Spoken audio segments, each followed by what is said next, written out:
Alright guys, Gemini back with another video, and it has been one hell of a busy day. Just so much stuff going on with me trying to get my new place ready, my new apartment ready.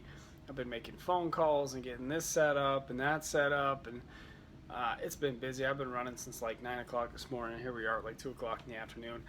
Been running all day, getting this all ready to roll. Unplanned new place to live, but Gem's been smart enough these years to save his money and have enough money to get a new place to live when the rug got pulled out underneath me unexpectedly. I've been saving my money my whole life.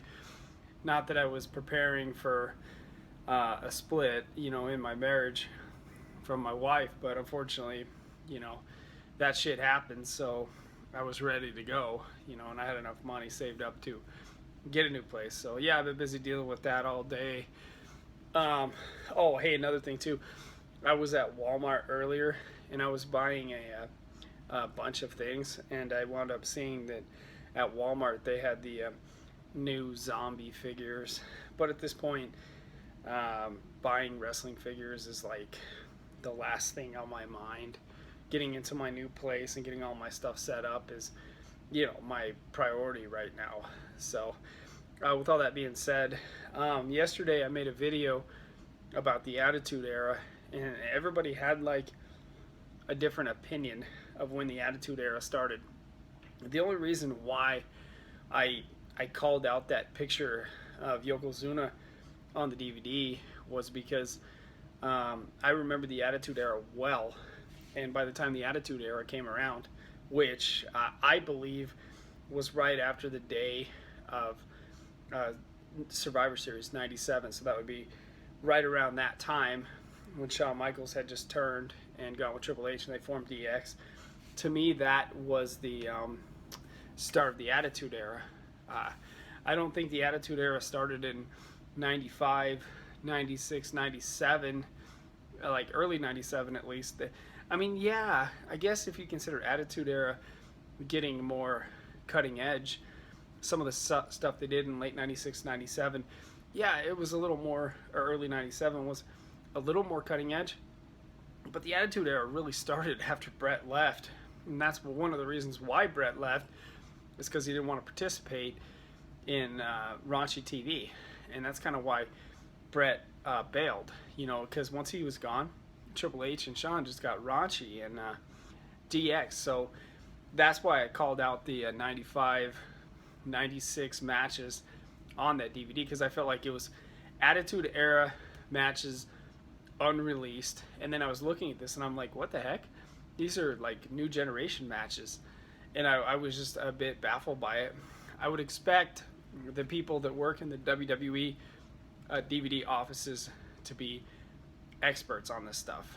And when you put a photograph up of Sid Justice, who, yeah, he was there in 96, 97, but he definitely was not a part of the Attitude Era.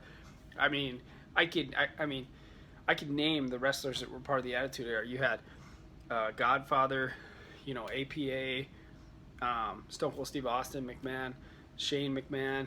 I mean, Mick Foley, Kane was a part of it, Mark Henry, a Sexual Chocolate. I mean, I can remember the guys who were in the Attitude Era, and I'm just looking at that picture, Sid and Yokozuna, and I understand that they have matches that are on the DVD and whatnot, but I'm like, man, they should have experts sitting up in that office and realize, hey, Yokozuna was not part of the Attitude Era.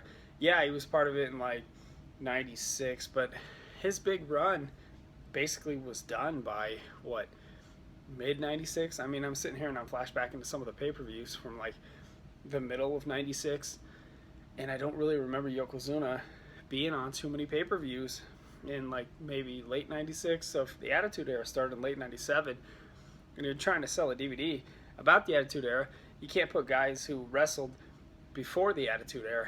That was my whole point in the video before, I got destroyed with dislikes just because I said that they messed up. I'm a little bit lost on the dislikes on that, but that's okay. That's YouTube. But I'm just saying, the DVD set looked more like it should have been called New Generation Matches or something, or WWE mid-90s wrestling or something, because a lot of that shit on there has nothing to do with the Attitude Era. I mean, I guess to a point, like if you take Pillman and Austin, the gun incident was what, October '96? I guess you can consider that Attitude Era on a technicality, but for the most part, the Attitude Era hadn't even been born yet. But maybe they were starting to show signs, like a glimmer, that it was starting to be born. But Shawn Michaels and Triple H started all that when Bret Hart got screwed. So that was my whole point of the video. Anyways, I'm Gemini. Leave your comments below when you think the Attitude Era started. Have a good one.